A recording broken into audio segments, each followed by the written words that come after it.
Olá, bem-vindos ao programa Cidades e Desenvolvimento.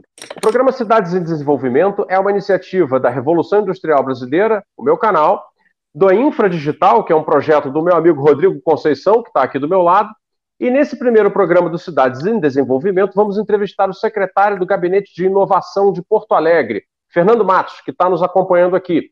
O Gabinete de Inovação de Porto Alegre lançou recentemente um projeto muito interessante chamado Creative. Qual é a intenção do Creative?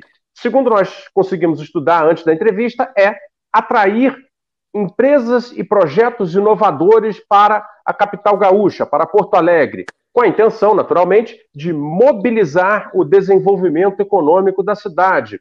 E o secretário Fernando Matos, que muito gentilmente concordou em vir aqui no Cidades em Desenvolvimento para esclarecer quais são as intenções e qual é o projeto do programa Creative e falar sobre o Gabinete de Inovação, vai, com todo o meu agradecimento, agora pegar a palavra e nos explicar. Secretário, um bom dia. Eu gostaria de iniciar com uma visão geral. Qual é exatamente a intenção de Porto Alegre em ter um gabinete da inovação e gerar um programa como Creative, que tenta trazer inovação na prática para a economia porto-alegrense? Obrigado, bem-vindo.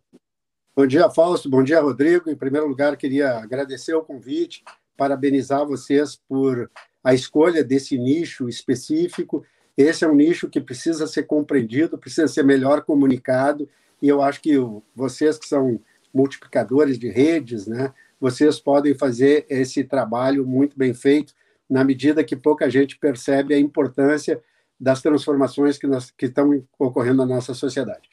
O Gabinete de Inovação é uma iniciativa do prefeito Melo, que tem uma grande convicção de que a inovação tem que estar no centro da estratégia de desenvolvimento e ela tem que permear todas as secretarias da prefeitura.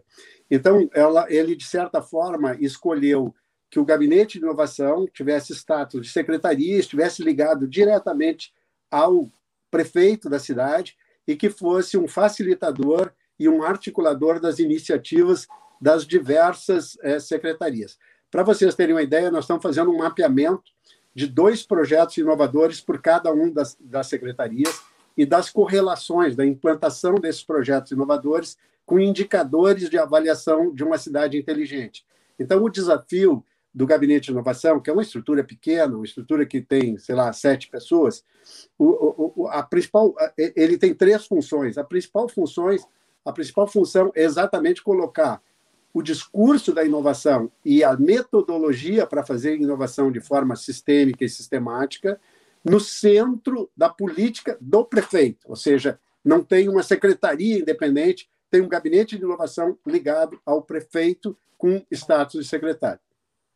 As funções básicas do gabinete primeiro, introduzir o conceito para que esse conceito seja melhor conhecido e melhor implementado. Semelhante ao que vocês estão fazendo nas suas redes, nós temos que fazer em toda a prefeitura, sensibilizar não só os secretários, mas também sensibilizar as equipes, sensibilizar os funcionários e assim por diante. A segunda função específica é pensar a cidade 20 anos depois, ou seja, de que maneira nós vamos construir o presente baseado num futuro desejável. Então, a construção de um desenho de como será a cidade no futuro e trazer isso a valor presente e verificar o que pode ser feito para transformar a cidade é o segundo grande desafio. E o terceiro grande desafio é implementar alguns pilotos para mostrar que é possível fazer, porque no setor público existe sempre muita tradição, existe sempre muita burocracia, muito medo da questão da legislação, de prestação de contas, né, da questão do cuidado que tu tem que ter com o zelo público e se tu cometer qualquer deslize, depois tu vai responder por isso. Então, isso inibe muito um comportamento mais proativo em direção à inovação. E a gente tem que fazer esse trabalho com o efeito demonstração. Eu vou começar pelo efeito demonstração. Nós decidimos que a gente deveria começar a digitalizar os cidadãos de Porto Alegre. E a digitalização dos cidadãos é um processo muito complexo. Na Estônia, nós tivemos lá no final de 2019 estudando, levou 10 anos para digitalizar toda a sociedade. Mas o grande desafio não é digitalizar toda a sociedade, o grande desafio é começar em algum lugar. Ou seja, aquela noção de empreender é quem faz, né? Vai lá e faz, pega alguma coisa e faz. E isso nos levou a tomar uma decisão, que nós faríamos isso com todos os recém-nascidos da cidade. Todos os recém-nascidos que nascem em Porto Alegre já vão ter todas as suas informações num endereço único, de tal forma que ele acesse a todas as suas informações ao longo da vida. E nós vamos começar a transformar todo o nascido vivo em Porto Alegre em cidadão digital no momento do seu nascimento. Antes de sair da maternidade, ele vai ter já a sua cidadania e ele vai ter, de alguma forma, todos os documentos que existem até então, nós começamos por eles, porque são os mais fáceis, né, para andar rápido, tem um efeito Vitória Rápida, né, demonstrativo, vai ter o CPF, vai ter a declaração de nascimento vivo, vai ter o número do SUS e todos os prontuários médicos num único lugar que vão ser acessados através de um QR Code pelo responsável num site de Porto Alegre 156+. É um site que já existe para todas as atividades de relacionamento com o cidadão. De tal maneira que a mãe, o responsável por esse menino, quando chegar no médico, ele com um código com um QR Code, o médico pode acessar todas as informações clínicas que o menino tem e pode ter, digamos assim, acesso de uma maneira fácil, a um custo zero, né? Porque o custo da digitalização reduz muito o custo do armazenamento. E esse foi um projeto que nós fizemos com um recurso da ordem de R$100 mil. Então, com R$100 mil, nós organizamos e criamos um aplicativo e, a partir do mês que vem, a partir de julho, início de agosto, talvez, a gente vai ter todos os cidadãos que estão nascendo num hospital que corresponde a 10%, já sendo digitalizados, e até o final de dezembro nós vamos ter 60% a 70% dos nascidos vivos digitalizados. Até o ano que vem, em um ano, a gente vai digitalizar 100% dos nascidos vivos. Então, essa experiência de mostrar que com pouco recurso, mas com muita articulação e usando as bases que já se tem, a gente pode avançar rápido. O arcabouço que está por trás do gabinete é um arcabouço conceitual que está muito ancorado na questão da Strategic Smart Specialization, ou seja, na estratégia de especialização inteligente, né, daquelas coisas que você terá que fazer para estar incluído numa sociedade futura que seja relevante, e na economia da abundância. Na economia da abundância, no seguinte sentido: nós temos uma companhia de processamento de dados, essa companhia de processamento de dados presta um serviço extraordinário, criou diversas ferramentas para marcação de consultas, para os prontuários médicos, e passam por essa companhia de processamento de dados, que chama Procempa, todos os prontuários de todos os hospitais da cidade. Então, as informações já estavam lá. Então, o que a gente fez? A gente associou com Receita Federal, associou com a parte de declaração de nascidos vivos dos hospitais e fizemos um grande acordo com as maternidades, que não são mais que 10 maternidades na cidade, grandes maternidades que são responsáveis pelo nascimento de quase todas as crianças da cidade. E começamos a fazer isso muito com a visão social, porque a gente vai começar a fazer isso pelos nascidos que são clientes do SUS, que as mães são clientes do SUS. Então, nós vamos começar a digitalizar as populações que certamente estão mais afastadas do Estado, que certamente estão mais distantes do poder público. Então, tinha um efeito social, que o prefeito Mello é muito sensível a isso, tem o efeito tecnológico, que é mostrar que com pouco recurso você pode avançar muito rápido se você focar em um ponto, e tem o conceito de cidade inteligente, que é, em algum momento, estar no mundo digital vai ser fundamental para avançar do ponto de vista de uma sociedade mais inclusiva. Secretário, é muito interessante o projeto e ele calha com uma outra iniciativa que a gente tem aqui no Infradigital, que é uma edição especial sobre telemedicina. Inclusive, agora, na próxima edição, a gente vai trazer algo sobre o programa Teleoftalmo, aí do Rio Grande do Sul também. E quando o senhor falou dos prontuários eletrônicos, né, dessa integração para os recém-nascidos, é uma das questões que a gente vem enfrentando bastante aqui nas reportagens desse especial de telemedicina. Como é que fica a questão da interoperabilidade, né? É uma das discussões que se tem aí na questão da telemedicina, que ainda nós não temos uma legislação definitiva no Brasil, nós temos uma legislação em caráter de emergência pelo estado pandêmico, né? Mas se discute hoje no Congresso Federal uma lei definitiva onde tem alguns pontos de polêmica, digamos assim. Uma dessas polêmicas é a interoperabilidade. Os senhores tiveram um ajuste nesse sentido? Está em integração com o que está se discutindo lá no Congresso? Se o senhor puder me dar um pouco mais de detalhes sobre a interoperabilidade do sistema, eu acho que a gente pode começar por aí. E já emendando na sequência, o senhor tinha falado de 2 pontos de projeto piloto, né? Eu entendi que o primeiro foi esse de telemedicina, a qual eu peço a explicação, e se for possível, depois a gente já entendeu o segundo ponto. O segundo está muito associado também à telemedicina. A telemedicina, não, a questão da saúde, né, como um todo.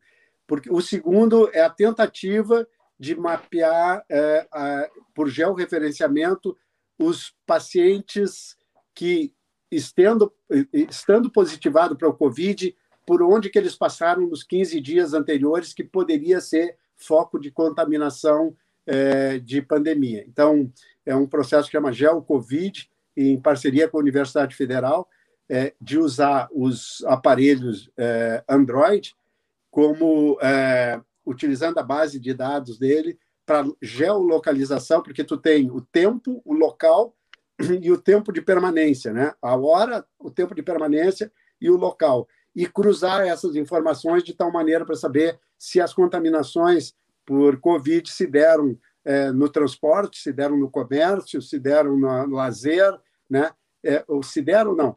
Tiveram chance de ser propagada nesses espaços, ou seja, eliminar espaços onde existe uma probabilidade maior de contaminação. Mas voltando à tua questão da interoperabilidade, eu queria contar o exemplo de Porto Alegre, porque ele é muito didático, né? Eu acho que isso vale para os quase 6 mil municípios que nós temos no Brasil.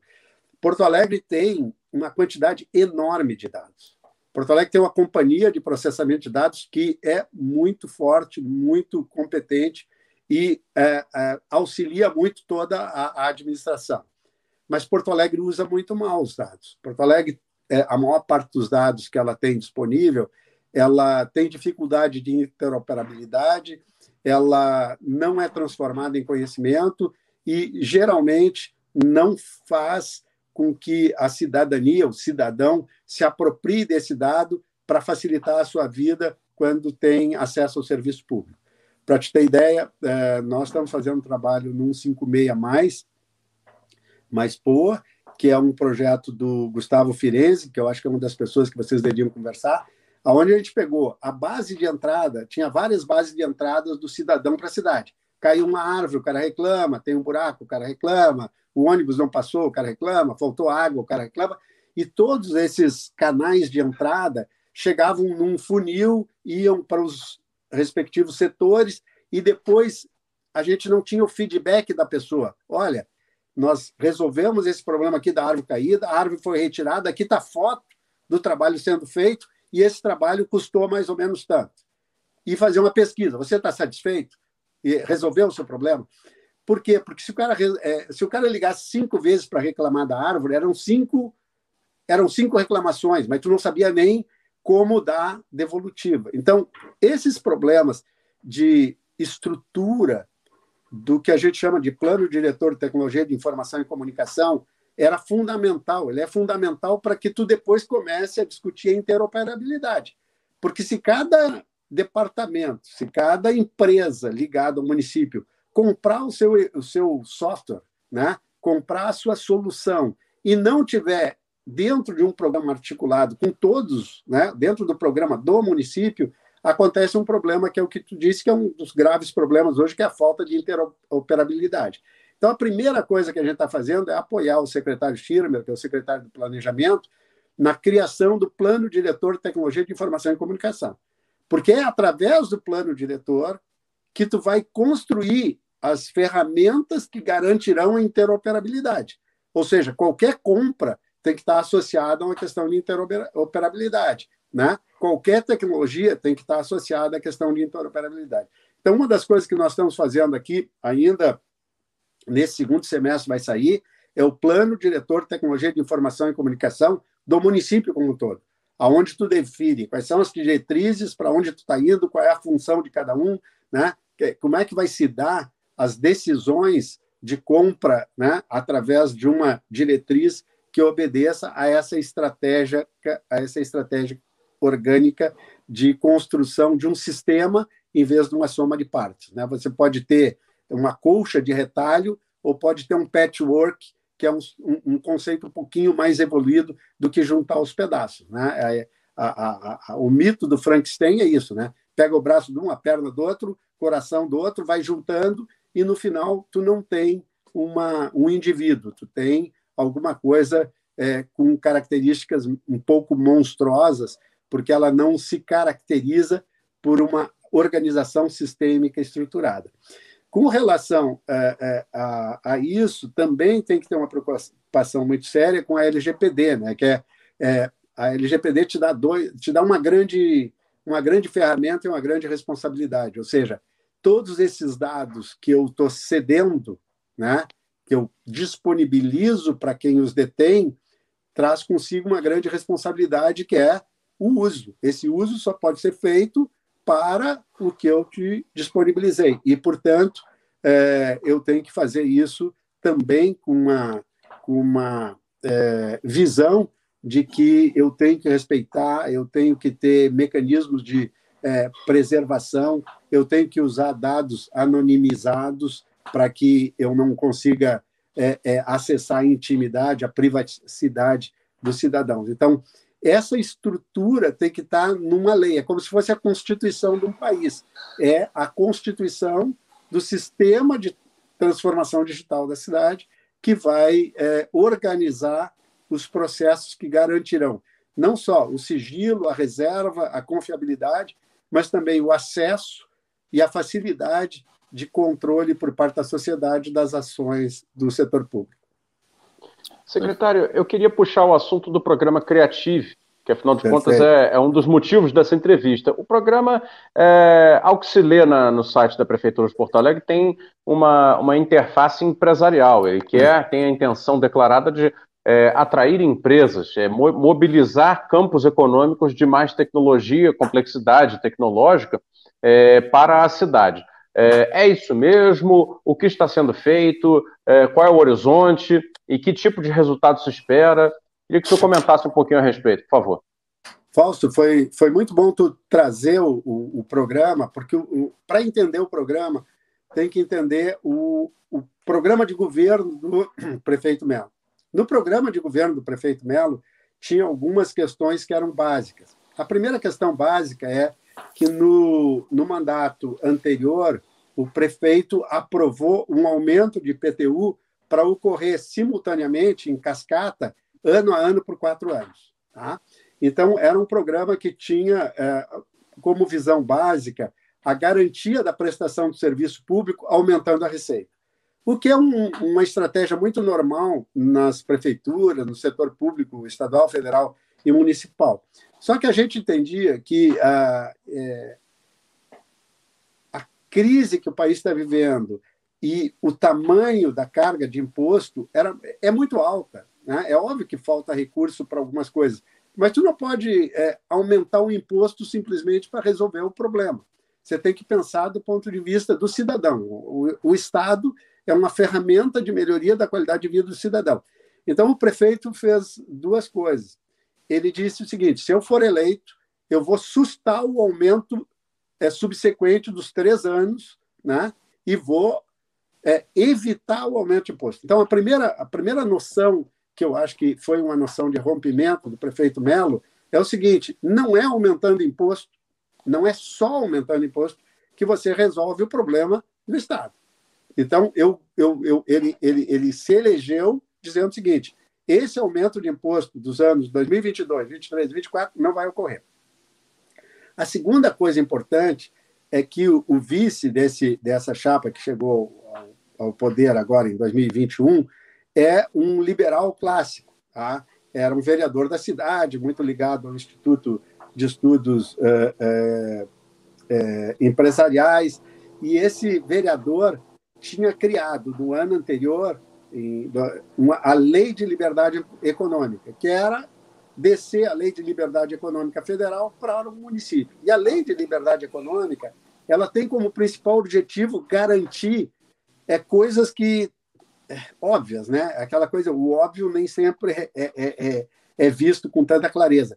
Garantir, por exemplo, que se o indivíduo faz uma demanda para o Estado, se eu peço uma informação para o Estado tem que ter um prazo para me entregar uma devolução, porque senão o cara senta em cima da informação e vai me responder quando ele quer. Então, a Lei de Liberdade Econômica estabelece uma série de princípios, e um deles é o seguinte: o município de Porto Alegre tem 60 dias para dar resposta às coisas que chegam. Seja um pedido de informação, seja um pedido de alvará, seja um pedido de alguma ação junto ao poder público. Então, se criou um princípio básico em que tu tem um compromisso do Estado com o cidadão e tu tem prazo para responder. A segunda coisa importante é que se tu não exceto assuntos de natureza tributária, tá? Que aí são coisas um pouquinho mais complicadas. Mas se eu não responder, se o Estado não responder em 60 dias, considera-se que o silêncio de Estado significa que aquilo está aprovado. Porque caberá ao Estado, né, depois provar que não está. Porque se eu, né, pedir alguma coisa, eu pedir para cortar mudar a minha calçada e o Estado não se manifesta, ele me dá tacitamente o direito de mudar a calçada se ele não tem condições nem de me responder o pedido, né? Que dirá que me fiscalizar. E ainda mais me proibir de fazer antes dele ser autorizador. A segunda coisa importante, a terceira coisa importante desse projeto é o princípio da boa-fé, né? Se eu vou abrir uma atividade e declaro, a minha declaração tem valor. Eu não preciso, né, de um documento e ir no cartório fazer o documento. Quer dizer, se eu trouxe o documento, aquele documento vai ter valor, né? E é óbvio que se tiver uma tentativa de falsear a verdade, ele vai ser responsabilizado. Mas, a princípio, ele tem valor. E a outra coisa é que eu tenho que separar atividade de baixo risco, de médio risco e de alto risco. Atividade de baixo risco, de preferência, eu tenho que tirar todos os entraves, né? O cara vai tirar um alvará para fazer um estúdio de costureira. Qual o risco que tem um estúdio de costureira de ter dano ao público na volta, né? Então, as atividades de baixo risco, de preferência, elas são quase que autorizativas. Tu por lei, tu diz assim, de baixo risco, autoriza. A de médio risco, tu tem que ter um pouquinho de cuidado, né? Tu pode criar, por exemplo, uma regra de tempo para, olha, se em tanto tempo eu não me manifestar, você está autorizado. E as de alto risco, você tem que cuidar. Se você vai montar uma fábrica de explosivos no centro da cidade, é óbvio que tu não pode ser negligente de fazer isso sem fiscalização. Mas, ao separar essas atividades, você constrói uma lógica de curva ABC e de Pareto, né? 20% das causas são 80% das consequências. Então, concentra naqueles que são realmente os mais com maior potencial de lesão da sociedade. E aqueles que têm menor potencial, você aceita e vai fiscalizar caso tenha alguma demanda da sociedade. E tudo isso está ligado também à ideia de criar um ambiente mais favorável. A inovação ela é resultado de diversas coisas, mas uma das coisas que é fundamental é uma ambiência. Por quê? Porque a inovação se faz com conhecimento e diversidade. E as pessoas que têm conhecimento, elas precisam de um ambiente mais propício. Elas querem lazer de maior qualidade, elas querem cultura disponível, elas querem espaços onde eles possam exercitar sua qualidade de vida, praticar esporte, né? Assistir show, ter teatro. Então, você precisa de um ambiente onde a economia criativa e as pessoas com mais capacidade de transformação a partir do conhecimento, possam escolher ali para viver. Não é de graça que cidades, né, que se projetam como cidades de atração de pessoas com alta formação e grande conhecimento, elas são bem-sucedidas, porque se você tem uma boa formação, você quer que seu filho estude numa boa escola. Portanto, se eu não tenho uma boa escola, eu não quero ir morar nessa cidade. Cidades que têm menos violência atraem pessoas com mais capacidade, porque eu quero viver num ambiente menos hostil. Cidade que tem menos conurbação, menos tráfego, né? Menos tempo perdido em deslocamento, vai atrair pessoas. Então, essa ideia de construir um sistema onde atraia não só empresas com base no conhecimento, mas também pessoas que têm criatividade, é uma ferramenta importante de política pública. E, nesse sentido, liderados pelo prefeito, pelo vice, pela área de desenvolvimento e com o apoio da inovação, se trabalhou num projeto que era a redução de ISS, que é o Imposto sobre Serviço, para empresas que tivessem esse potencial inovador e que utilizassem, de alguma forma, a base de conhecimento para gerar os seus produtos e serviços.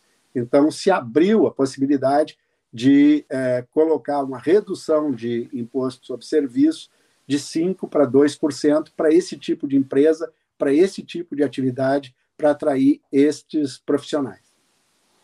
Perfeito. Secretário, essa estratégia de benefício fiscal para atrair empresas, ela já ocorre há bastante tempo no mercado, né, no Brasil. Eu entendo que, do ponto de vista do projeto Creative, ele é voltado para empresas de inovação, e aí eu gostaria que o senhor pudesse nos explicar qual é a taxonomia para isso, ou seja, quais são os critérios para classificar uma empresa como uma empresa de inovação ou não, ou tem categorias de inovação diferentes?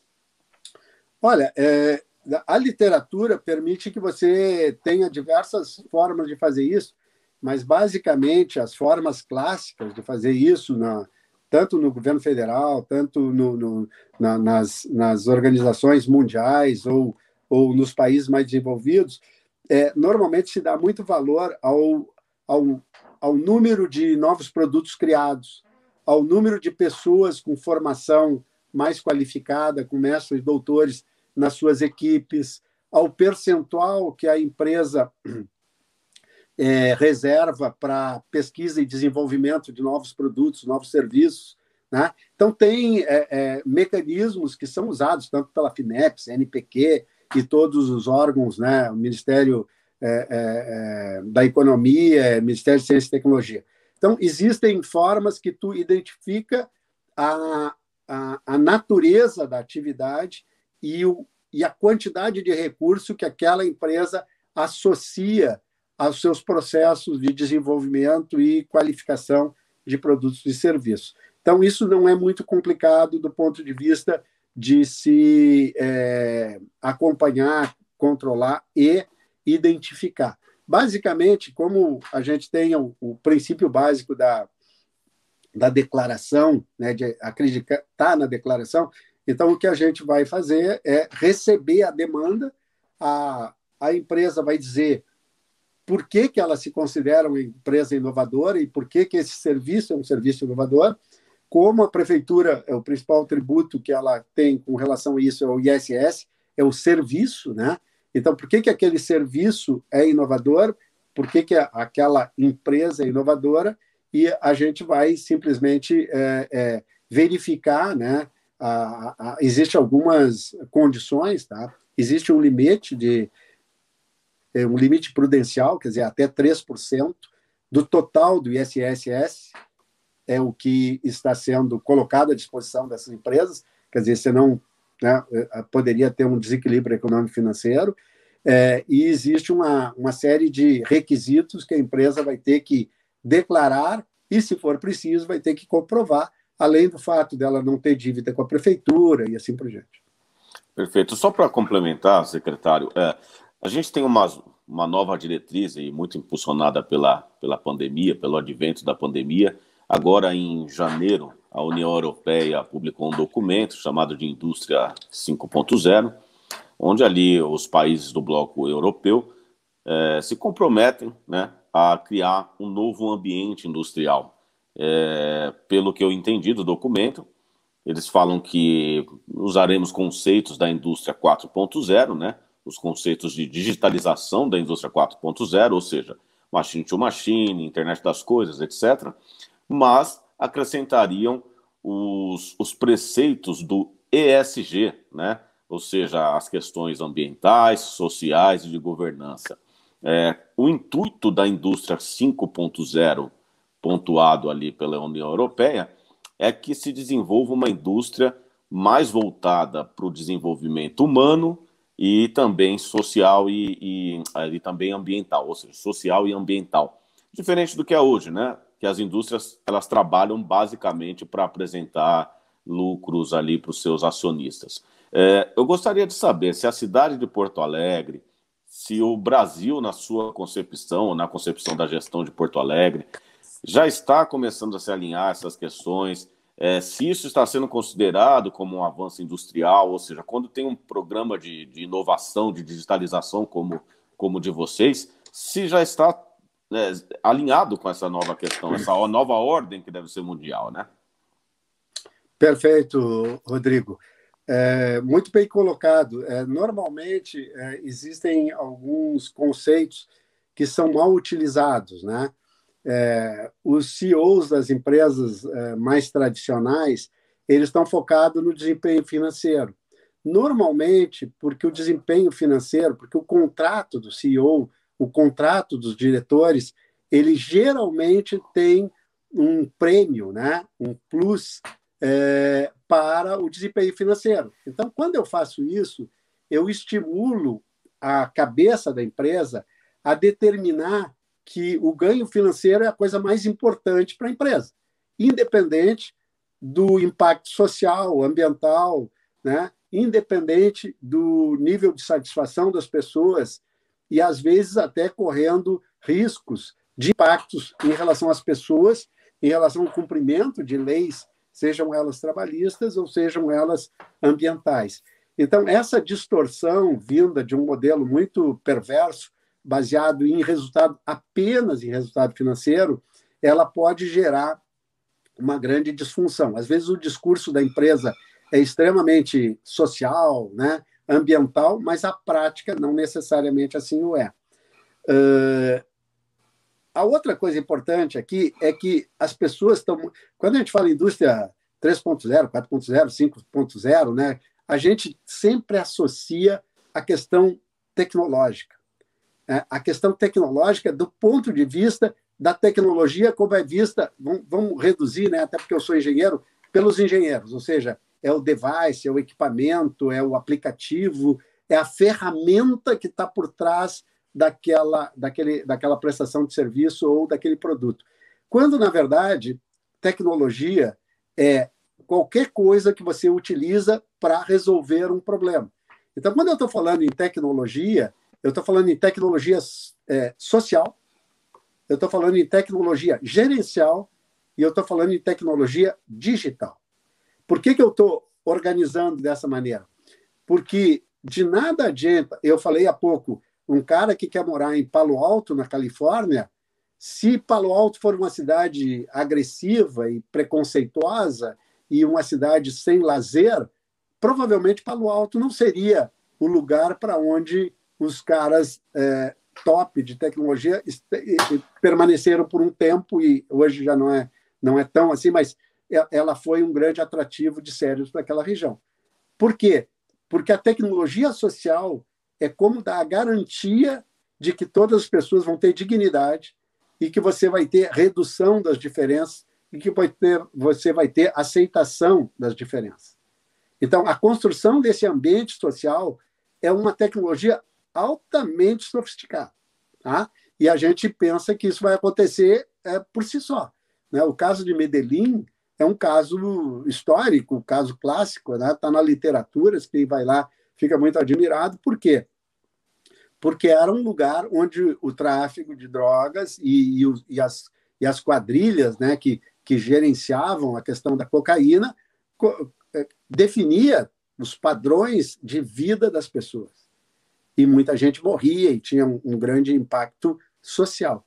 Eles construíram, com tecnologia social, inclusão, envolvimento, apropriação das coisas públicas pela comunidade e conseguiram fazer uma transformação muito mais social do que tecnológica. É óbvio que tem tecnologia, mas a principal transformação, no caso deles, é uma transformação na forma de pensar, na forma de agir, na forma de se apropriar dos bens públicos, na forma de se relacionar e de tomar decisão. Então, a tecnologia social é fundamental para que esse processo tenha uma base. Se fosse uma pirâmide, a base dessa pirâmide é tecnologia social. Se eu não diminuir distâncias, reduzir diferença, aceitar diferenças, seja de qual for a natureza, seja religiosa, seja de clube de futebol, seja sexual, seja qualquer diferença, ela tem que ser aceita como riqueza e não como um problema. E para fazer isso, você vai ter que educar uma geração inteira, você vai ter que transformar do ponto de vista da forma como você entende a relação com o outro, a responsabilidade que você tem com o outro e da responsabilidade que você tem com a coisa física. A segunda grande tecnologia é a tecnologia gerencial. Por que a tecnologia gerencial é tão importante? Porque, via de regra, a maior parte das pessoas e grande parte dos administradores públicos não tem formação em tecnologia de gerenciamento, né? O cara quer se formar numa área muito difícil, mas não estuda bastante no início da sua vida escolar, é negligente durante o segundo período e não se prepara para os desafios profissionais. Então, dificilmente ele vai entrar naquela carreira, porque existem barreiras de entrada que estão colocadas 20, 15, 10 anos na tua frente. E para te habilitar aquela carreira, tu vai ter que dominar determinadas disciplinas, né? Conhecimentos, ferramentas, atitudes. Então, na gestão pública também é assim. Se você quer uma sociedade desenvolvida, você vai ter que aplicar bem o recurso, saber fazer parceria. É o que, em um determinado modelo de avaliação de cidade inteligente, eles dividem como se fosse um círculo. Metade desse círculo é enables, ou seja, metade desse círculo são competências que você tem que dominar para conseguir fazer direito. O que é fazer direito? Eu vou melhorar o transporte, eu vou melhorar o uso do solo, eu vou melhorar a habitação, eu vou melhorar a saúde. Esse é o lado direito desse círculo, dessa pizza. Porque aqui é onde eu vou atuar em áreas que têm impacto em qualidade de vida. Agora, se eu fizer um projeto mal feito, não tiver bem especificado, se eu não tenho uma parceria boa, se eu não tenho regras de compliance, se eu não permita corrupção, esse dinheiro vai ir pelo ralo, porque o propósito é muito bom, mas as condições de fazer não são as melhores. Então, você tem que ter os habilitadores, que são esse lado esquerdo. Você tem que qualificar, você tem que preparar, você tem que formar essas pessoas e definir esses procedimentos. E aí os projetos vão andar melhor e as pessoas vão começar a ter mais zelo com o recurso público, em vez de só querer atingir o objetivo. E a última tecnologia, que é fundamental nesse processo, tanto quanto a tecnologia social e tanto quanto a gerencial, é a tecnologia digital. Por quê? Porque a tecnologia digital é a única que pode fazer uma escala exponencial com um início muito rápido. Porque se você quer educar o número de pessoas que vão chegar ao serviço público demandando por educação, vai crescer numa velocidade maior que a capacidade de arrecadação. E você vai atender mal essa população. Mesmo que você esteja fazendo tudo direito, hoje, né, o conhecimento está quase todo disponível em redes que, se você tiver acesso, você vai ter uma boa formação. Agora, para que você tenha acesso a essas redes, você vai ter que ter os equipamentos. Então, os equipamentos que eu digo são as capacidades, as habilidades de ter acesso à rede, de saber pesquisar, né, de ter disciplina para estudar, sem que tenha um professor te cobrando. para fazer tarefa que não seja uma obrigação de chegar e entregar no dia seguinte. Essa ideia da digitalização, ela pode ser muito bem percebida quando você vê os 4 passos. Tá? E os passos são o seguinte: se você tem uma folha de papel e se você digitaliza a informação que está nessa folha de papel, você vai reduzir muito o custo, porque digitalizado eu posso mandar ela para onde quiser, numa fração de segundos, com um custo muito baixo. E em papel, ela vai ter que sair daqui e chegar e ser transportada. Então, a relação entre ser transportada, produzida no papel, tem toda a madeira que foi produzida. No digital, bit byte custa muito barato. Né? Eles cada vez descem mais, né? Aquela coisa da lei de Moore, ela aumenta a capacidade e reduz o custo. Então, quando você digitaliza, você ganha tempo. E no serviço público é crítico. Se você tiver que ir num departamento, apresentar um documento para fazer uma reclamação, você gastou o ônibus para ir, a lotação, o táxi, o Uber, seja o que for, o seu carro, você teve que estacionar, você gastou a via, né? Você teve que andar, estava com chuva, não estava com chuva, você pode ser assaltado, você pode se machucar, você pode ser atropelado, quer dizer, tem todo um custo só de levar e trazer, que tu reduz. Tem todo um trabalho, você tem que... quando você chegar lá, tem que ter um funcionário que preenche o relatório. Se você faz de maneira à distância, você preenche o relatório. Né? Mas para você preencher um relatório, você tem que ter um nível de educação um pouquinho mais sofisticado. Então, você desmaterializa, né? Você digitaliza, desmaterializa. Você, ao desmaterializar, você tem esses ganhos indiretos, né? E você desmonetiza, porque o custo é muito menor. E aí você democratiza, ou seja, você pode fazer isso em volumes muito maiores com custos muito menores. Então, esses 4 Ds mostram que você pode fazer tudo direitinho, tanto na tecnologia social quanto na tecnologia gerencial, mas você só vai fazer em grande escala, nós estamos falando em bilhões de pessoas que moram nesse planeta, né? Como você vai educar bilhões de pessoas?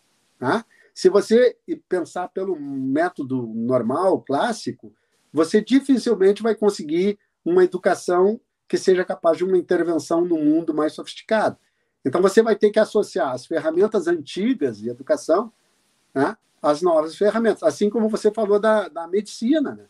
Até pouco tempo atrás, os conselhos federais de medicina impediam que fosse dado um atendimento à distância. A pandemia, nesse sentido, ela foi uma grande ferramenta de transformação, não só da transformação digital, mas de transformação da nossa maneira de pensar. Né? Tanto do ponto de vista social, você verifica o seguinte: você pode ser o cara mais rico da cidade, mas se você sair da sua casa para ir num lugar, você vai ser atendido por alguém. E aquele alguém não é necessariamente da mesma classe social que você. Então, se você não resolver o problema da pandemia para todas as pessoas, você vai ter a pandemia na sua casa. Então, essa demonstração de que você tem que resolver os problemas sociais, nem que seja por ser egoísta. Né? Deveria ser por ser altruísta. Mas se você é inteligente e não é altruísta, né, você também vai perceber que a pandemia vai chegar na sua família, vai chegar nos seus filhos e assim por diante. Então, a pandemia ajudou a entender que você resolve o problema de sociedade se você resolver o problema de todas as pessoas e reduzir as desigualdades e melhorar a qualidade de vida.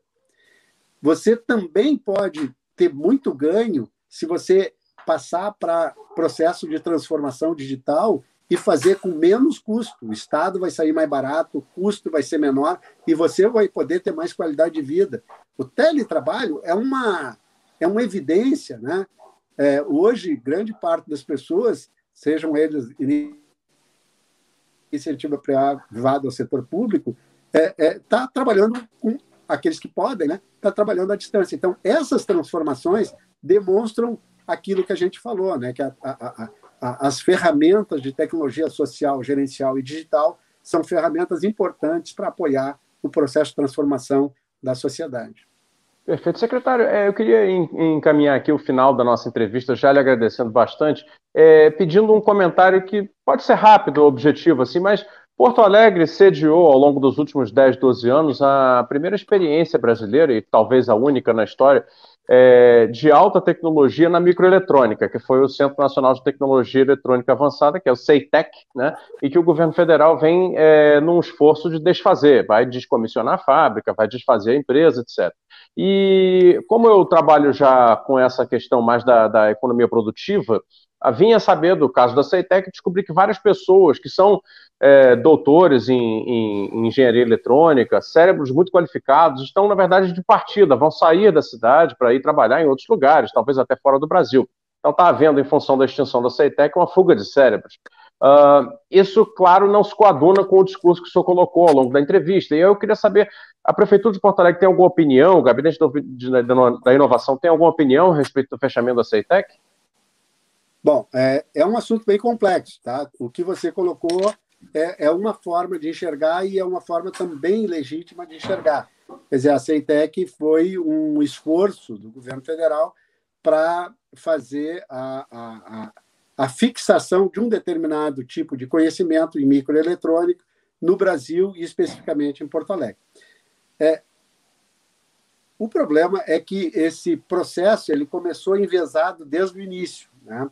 Ele começou enviesado desde o início, e aí tem que analisar isso, porque se tu analisa só as consequências, você perde a capacidade de aprofundamento da análise.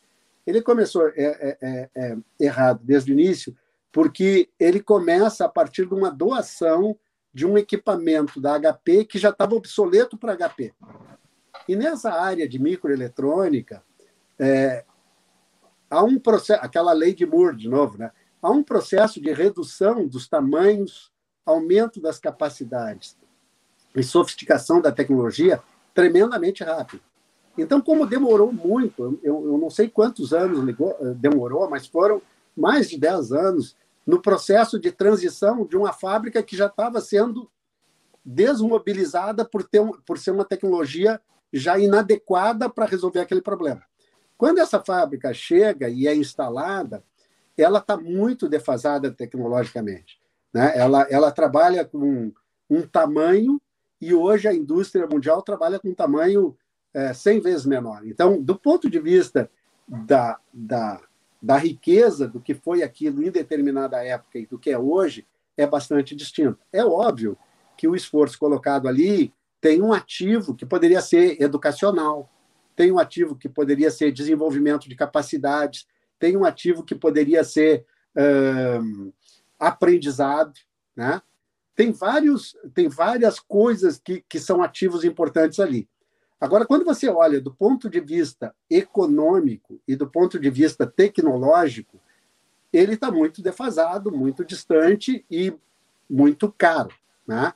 É uma operação que gasta um valor muito grande e entrega muito pouco. Então, ela também tem uma visão para o Ministério da Economia, né? Para quem paga a conta, ela também tem uma visão. Durante muito tempo, esse diagnóstico foi feito e muito pouco foi feito para se mudar essa realidade.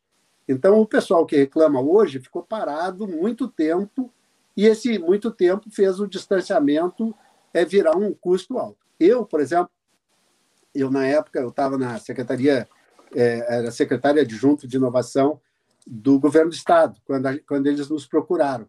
E nós sentamos com a diretoria e dissemos para eles, olha, se vocês não fizerem isto, vocês não vão sobreviver. Porque isto é reduzir imediatamente o custo e aumentar o resultado. Por quê? Porque quem paga a conta não tá avisando vocês que está caro, né? E eu me lembro que logo depois que a gente recebeu... olha, isso aqui nós não vamos fazer. Isso aqui tem que continuar assim, não queremos mexer em nada. E eles foram bastante reativos a recados que receberam durante muito tempo do governo federal, que é quem paga a conta. E aí, por uma dessas coincidências da vida, nos visitou o Mr. Kim, que é um dos principais nomes de tecnologia nessa área de microeletrônica lá na Coreia. E eu, por acaso, no final da conversa, ele estava discutindo outros assuntos lá, eles têm uma empresa aqui que até veio para cá, muito baseado na própria existência desses equipamentos, dessas qualificações aqui. Eu perguntei, Mr. Kim, eu queria saber o seguinte, Se o governo lhe desse de presente esses equipamentos, de graça, sim, o senhor está aqui, é seu, o senhor começa a operar quando o senhor estiver disponível. Ele parou, pensou um pouquinho e disse, não, não quero. E aí eu perguntei por quê. E aí ele me deu 2 razões, que são talvez as principais razões de não ter havido interesse comercial de alguém adquirir ou continuar com aquela operação. Ele me disse, sala limpa muito pequena e escala muito defasada tecnologicamente. Tu está falando em micro e os caras estão falando em nano. Entendeu?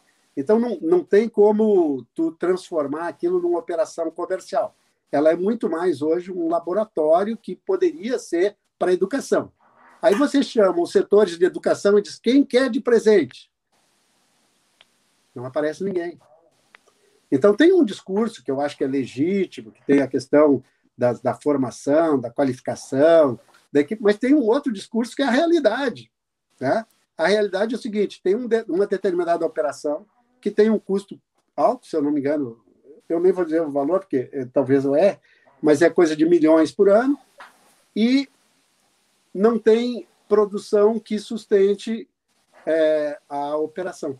Então, é uma equação complicada que eu acho que todos nós cometemos erros. Todos nós significa governo federal, governo estadual, governo municipal, os profissionais que estão lá, os profissionais da área tecnológica, o pessoal das indústrias, né, que poderia ter...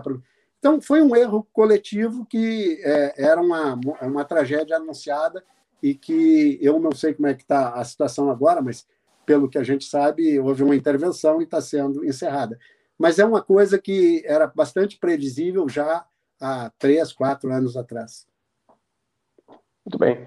Secretário, eu queria te agradecer muito a oportunidade dessa entrevista. Esse foi o primeiro episódio do programa Cidades em Desenvolvimento. O meu colega Rodrigo Conceição deve ter tido algum problema na internet dele, que ele sumiu assim sem avisar, mas certamente vou colocar ele de volta aqui para fazer para se despedir também. Rodrigo, nós estamos terminando a entrevista, eu estou agradecendo aqui ao secretário Fernando Matos, e, enfim, esse é o programa Cidades em Desenvolvimento. Eu vou convidar você que nos assiste a voltar aqui.